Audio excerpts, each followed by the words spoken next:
Congratulations, Heather. Looks like even someone as hopelessly late as you finally managed to get married, huh? Mom told me the news. Took you long enough. Thanks, Bree. I appreciate it. But seriously, I heard you're not even doing a wedding ceremony. What's the point of finally getting married if you're gonna skip the one chance you have to wear a wedding dress? Well, I'm already in my late 30s. I felt like maybe I missed that window.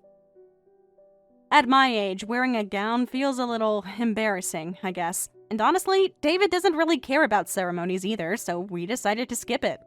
Huh. What a convenient little excuse. But let's be real, Heather. That's not the truth, is it? We both know why you're skipping the ceremony. Your husband's broke, isn't he? That's why you can't afford it, right? What? I mean, come on. A guy willing to marry a washed-up, past-her-prime woman like you? He's obviously some sad little bottom feeder. Nobody else wanted him, so he settled for you.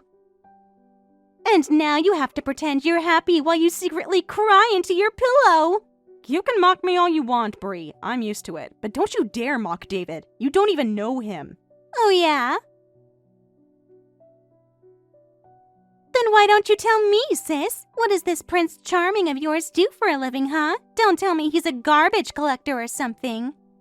That's a disgusting thing to say. You just insulted an entire profession of hardworking people. And for your information, David's a lawyer. He works hard for people. He's a man who believes in justice. A man I'm proud to call my husband. Huh? Your husband? A lawyer? You've got to be kidding me. Why would I joke about something like that? No way. There's just no way. Lawyers make what, $100,000 a month? They're the top of the food chain. Why on earth would a guy like that settle for you? I don't really know his exact income, but yeah, he mentioned it's somewhere around that, I guess. Wait. You're telling me your husband makes over $1 million a year? That's insane. So you really are in the winner's circle now, huh? But don't get the wrong idea, Heather. You might have snagged a rich guy, but that doesn't mean you're suddenly better than me. Bree, I didn't marry him for his money. David's a kind, gentle man. He makes me feel safe, and I know together we can build a happy home. I hope. Someday, I can have the kind of warm, loving family you and your husband have. Huh? Are you trying to be snarky now? Is that supposed to be some kind of backhanded insult? Just because you bagged yourself a rich man, you think you can talk down to me? No. I didn't mean it that way, I swear. Your husband's strong, dependable, and always puts you first. He helps out around the house. He's a great guy, Bree. I always admired your relationship. Yeah, right. The only reason he helps around the house is 'cause he's broke. It's the least he can do. Ugh, you make me sick, Heather. Acting all high and mighty now just 'cause you married late and scored a lawyer. You're still the same old pathetic loser you've always been. You've got it all wrong, Bree. Please don't twist things like that. You know what? Fine. If you think you're some hotshot now, I'll just steal your fancy lawyer husband from under your nose. What? Didn't you say his name is David? Lawyer or not, at the end of the day, men are all the same. They all want a younger, sexier woman. All I have to do is give him a little taste of me, and he'll dump you in a heartbeat. That's a joke, right? Tell me you're joking. I finally get married, and instead of celebrating, my own sister is threatening to steal my husband? Oh, I'm dead serious, sweetie. I'm gonna make sure your fancy, high-earning lawyer hubby becomes mine. A loser like you doesn't deserve to sit at the winner's table.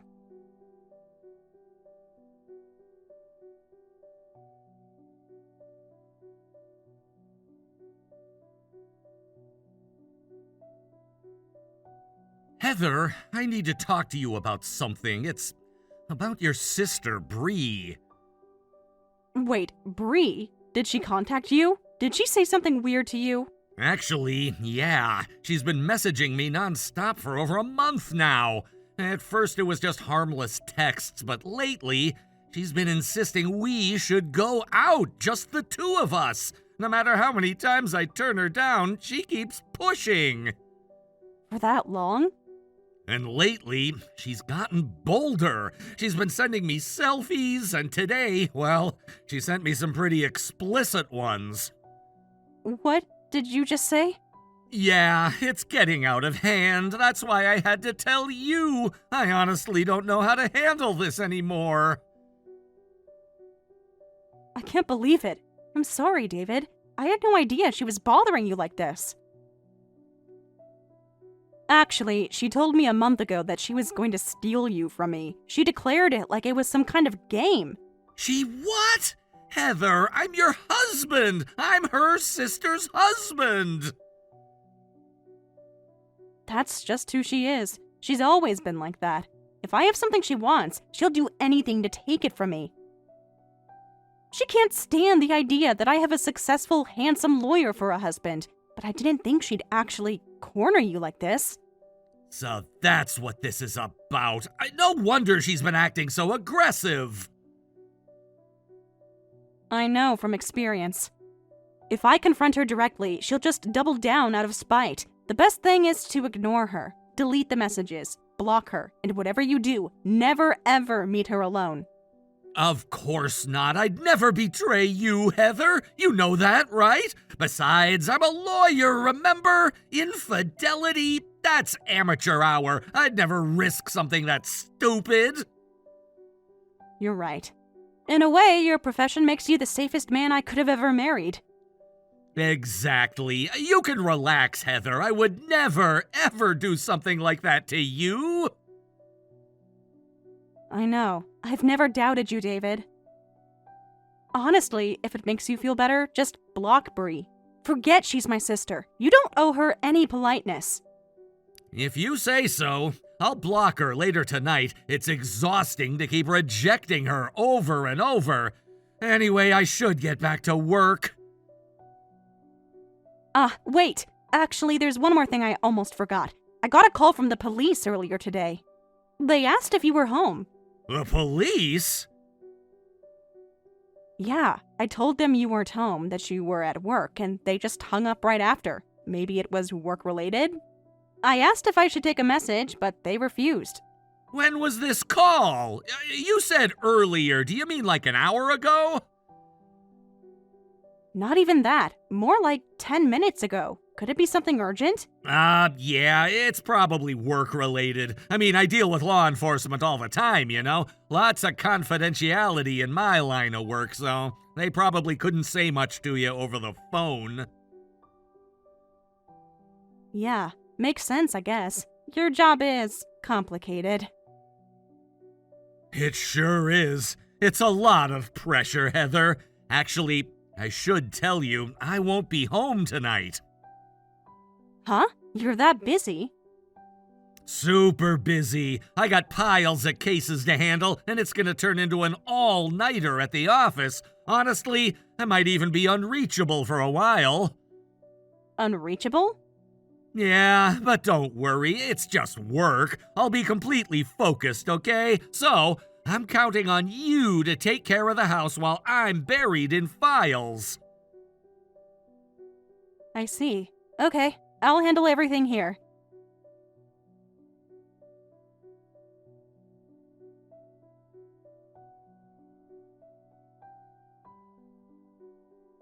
Finally, I did it! I won! That high-class lawyer of a husband, he's all mine now. What? Stop clinging to David like some pathetic loser. He doesn't care about you anymore. Just sign the divorce papers already. Bree, what the hell are you talking about? Did you say you won? Just like I promised, sis, I stole David from you. Your precious husband is mine now. Wait. You know, men are so weak when a girl is bold enough. He finally caved in and texted me back, begging to see me. We had dinner at this ridiculously expensive place and, well, we spent the night together. Actually, we spent several nights together. You did what? That's right. David's mine now. He promised he's divorcing you, told me to wait for him, said he'd make it official. What? But he hasn't contacted me at all since then. That's why I called you. How long are you planning to chain him down? Didn't he already ask you for a divorce? Give it up already. You lost. Hold on. This is all too sudden. Let me get this straight. You're telling me David was with you all this time? Up until a week ago, yeah. But he said he was finally leaving you, so I let him go handle it. Up until a week ago. He told me he was working late, staying overnight at the office. Turns out he was with you? Guess he wanted to be with me so bad, he lied to you for it. Face it, sis. He doesn't love you anymore. Maybe you're right. I already finalized my divorce, by the way. So now, once you sign those papers, David will be free. Poor you, losing your $100,000 a month lawyer husband. Guess I'll be enjoying all that luxury now. You're wrong, Bree. He's not a lawyer anymore. Don't be ridiculous. I saw him at the courthouse. You really think I'd fall for some weak lie like that? Wait, you saw him at the courthouse? Of course. He wasn't replying to me, so I got worried. I wanted to check if the divorce went through, but I didn't even know where his office was. Then it hit me. Where do lawyers hang out? At the courthouse, duh. So you just went to the courthouse? Exactly, and bingo, I saw him there. In full work mode, looking so damn sexy. I couldn't believe that amazing man was finally mine. And hey, if he's pulling $100K a month, maybe he can make even more now that he's with me. Sorry to burst your bubble, Bree, but you should sit down and listen carefully. He's not making $100K anymore. In fact, he's making nothing. Zero. What? You didn't see him there as a lawyer. You saw him as a defendant. What are you saying? Shocking, huh? I almost fainted myself when I heard. Stop it. What the hell are you talking about? Why would a top lawyer like David get arrested? This has to be a mistake. No mistake. He confessed to everything. Turns out he's been preying on minors. He got reported and, arrested. No. It's the truth. I couldn't believe it either. But apparently he's been at it for years. Dozens of victims. He wasn't some charming lawyer. He was a predator hiding behind his marriage. Our marriage was nothing but a cover. He used it to make himself seem trustworthy, so the girls would let their guard down. No. No. And you were just another pawn, another tool for him to hide behind while running from the cops. That can't be. Believe what you want, but you slept with him, didn't you? You let him use you, just like he used me. Guess we were both fools. Though I can't really sympathize with you. You knew he was married. You didn't care. This can't be real. You're making this up, right? He's not really arrested. He's not some creep who goes after kids. You'll see it in the news soon enough. Prominent attorney arrested for sex crimes. Should make for a juicy headline. If you don't believe me, keep watching the news.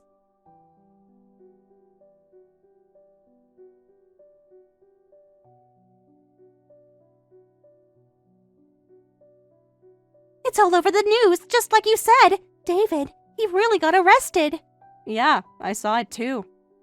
Even the online news is blowing up with it. From what they're reporting, it's bad. Really bad. One of the commentators even said his law license will definitely get revoked. Yeah, apparently there are strict rules about that kind of stuff for lawyers and other licensed professions. I don't know the exact legalities, but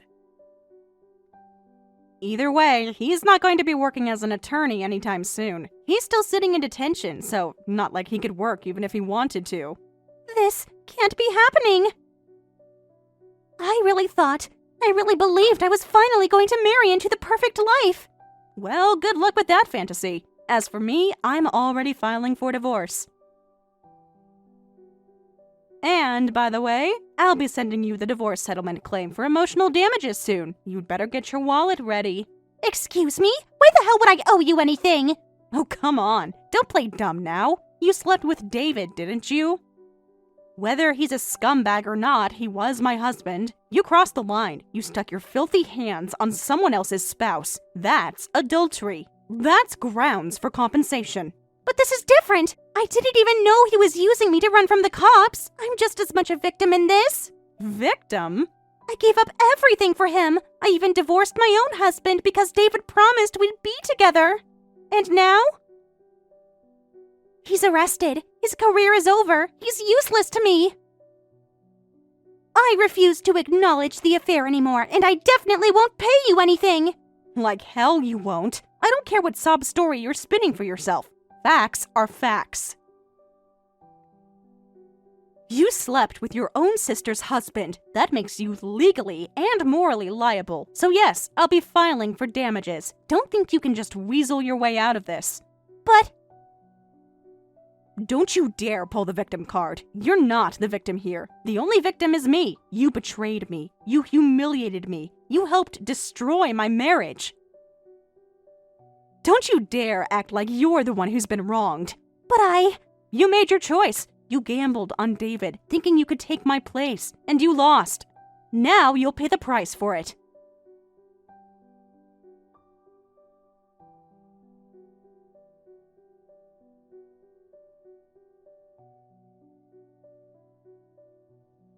Heather? How could you do this to me? I kept waiting for you to show up to help me get out of that disgusting place, but you just ignored me. You're my wife, damn it. How could you leave me in there like I was some stranger? It was humiliating, Heather. If my parents hadn't finally stepped in, I'd still be sitting in that damn cell, rotting like some common criminal. I had to beg them, you hear me? Beg my own parents like some pathetic child. Congratulations, David. So you're out now? Good for you. Must be nice to finally get back to your safe little cocoon at Mommy and Daddy's place. Yeah, finally somewhere warm. Finally able to breathe, to sit on a decent couch, use my phone. But I'm disgusted, Heather. You let me down in the worst possible way. You really disappointed me. Disappointed? You think I'm the disappointment here? Don't make me laugh. You're the one who disgusts me, David. You're the one who broke this marriage. You humiliated me in ways I can't even put into words. You betrayed everything we built.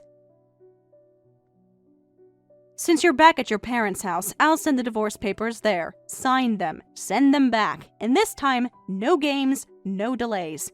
What the hell, Heather? You can't be serious right now. You're really going to abandon me now when I'm at my lowest?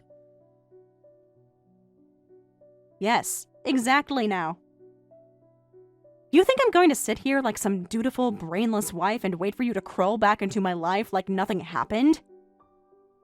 You honestly thought you could cheat on me, disgrace me, drag me into your criminal mess, and I'd just stand by your side? Wake up, David. This is the real world. Actions have consequences. You brought this on yourself. You can figure out the rest of your miserable life on your own. Heather, please, I know I made mistakes, okay? I'll pay for what I did. I'm not running away from the law, but you're my wife. Shouldn't you, I don't know, stick by me?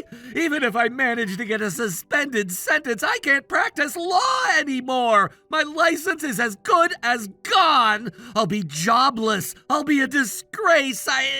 I need you, Heather. You're all I have left. How can you not even feel a shred of pity for your husband?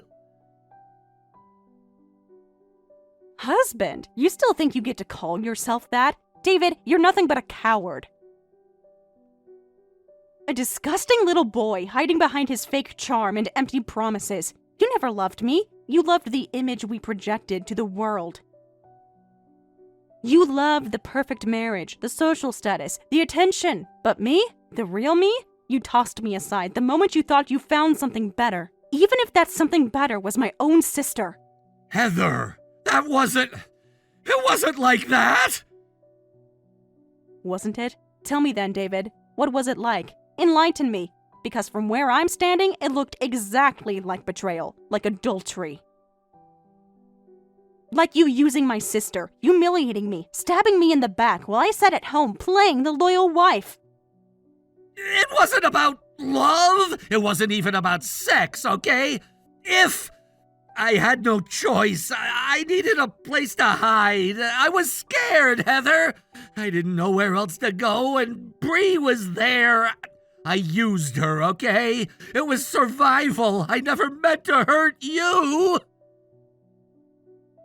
Wow, you never meant to hurt me. Do you hear yourself right now? You're pathetic. You're not even trying to deny it anymore. You were admitting you used my sister like she was nothing, and you expect me to feel sorry for you? No, David. I've already shed enough tears over you. I've already been humiliated enough. I'm done. I refuse to let you drag me down any further. But what about us? What about the life we built together? Heather, I'm begging you. If you leave me now, I have nothing left. Nothing! My parents, they only bailed me out because they had to. They told me they'd never want to see my face again. They told me to get out of their house as soon as possible. That I should go crawling back to you because I'm their embarrassment now. Heather, I have nowhere else to go. I have no one. Not my problem, David. You made your bed. Now lie in it. If you really have nowhere else to go, why don't you go tell the judge? Tell them you're homeless, friendless, jobless. Beg them to throw you in prison. At least there you'd have 3 meals a day and a roof over your head. Maybe that's where you belong. You can't! You can't be serious! I've never been more serious in my life. I'm done playing the fool. I'm done playing the abandoned wife. I'm taking control of my life now, David. And you? You're just a bad chapter I'm closing for good. Heather, please, don't do this! I can't survive without you! You should have thought about that before you decided to betray me, before you made me the laughingstock of everyone we know. I don't care what happens to you now. Go beg on the streets for all I care. I'm not your safety net anymore. You can whine, you can cry, you can throw yourself a pity party all you want. I'm done. The papers will be there tomorrow. Sign them. End this farce of a marriage. Heather, please! Goodbye, David. Enjoy your new life.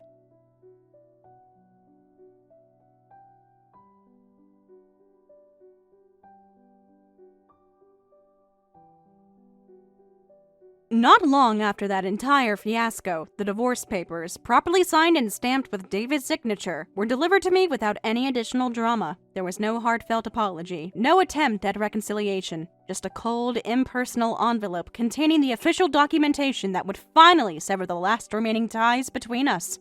I wasted no time. The next morning, I gathered everything, double-checked the forms for any clerical errors, and headed straight to the city office to submit them. It was a simple, quiet act, the final chapter of a long, suffocating story that had drained me emotionally and mentally.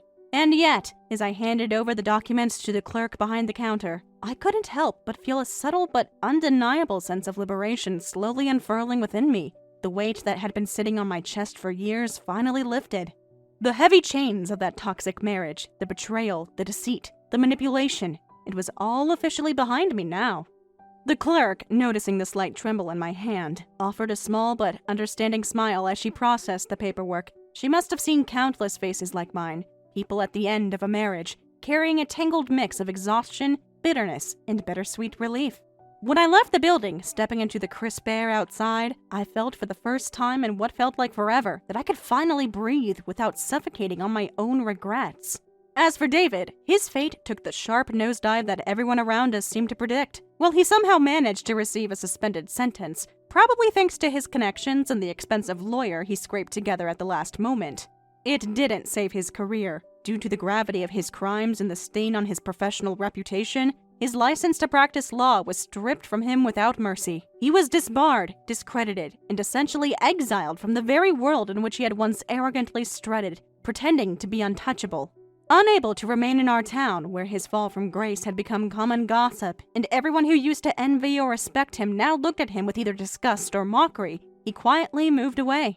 Rumor had it he chose a city far from here, where no one knew his name, where he could blend into the anonymity of urban crowds. There, stripped of his pride and social standing, he took up menial part-time jobs, barely earning enough to scrape by. The man who once boasted about his high-profile cases and his influential clients was now living in a small, modest apartment, clocking in for shifts at convenience stores and cleaning offices after hours. That was his new reality. And then there was Bree.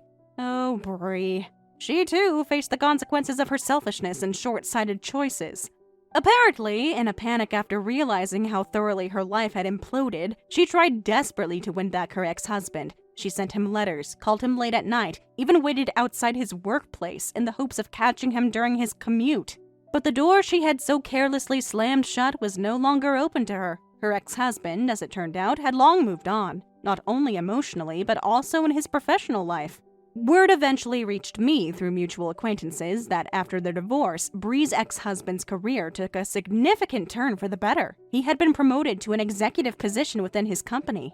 And the president himself had taken such a liking to him that he was now being seriously considered as the heir to the entire business. Should that happen, his annual income would skyrocket, multiplying by several factors. From an ordinary salaried employee, he was on the cusp of entering the upper echelons of the business world, surrounded by wealth and influence Brie could now only dream about. And that knowledge, more than anything, seemed to break her. I heard that Brie, who once basked in the shallow comfort of status and materialistic indulgence, was now spending her days in utter despair. She was often seen weeping inconsolably, holed up in her childhood room at her parents' house, clutching her phone as though it were a lifeline. Scrolling through old photos and messages she and her ex-husband had once shared, she clung to those fragments of the past as if doing so would somehow turn back the clock, erase her mistakes, and bring back the life she had so thoughtlessly destroyed with her own hands. But no one was coming to rescue her now. People say that Brie's parents, once so indulgent and enabling of her worst behaviors, had finally begun to lose patience as well. After all, they too had lost face in the community because of her scandals. They now found themselves quietly distancing from their daughter, subtly encouraging her to find work and contribute to the household expenses. It was ironic, really. Brie, who once looked down on others for living modest, hard-working lives, now found herself at the very bottom of that ladder, forced to face the harsh realities she had spent so long avoiding. As for me, I've moved on in my own way. The life I live now is quieter, simpler, but it's filled with a peace that I never thought possible during those dark years when I was shackled to David's lies. I no longer have to endure the suffocating weight of pretending everything was fine when it wasn't. I no longer live in fear of betrayal lurking around every corner. I can finally focus on rebuilding my life on my own terms, surrounded by people who genuinely care about me. Not for what I can offer them, but simply because I am me. Looking back, I realized that while those days were some of the most painful and humiliating experiences of my life, they also taught me lessons I could never have learned otherwise.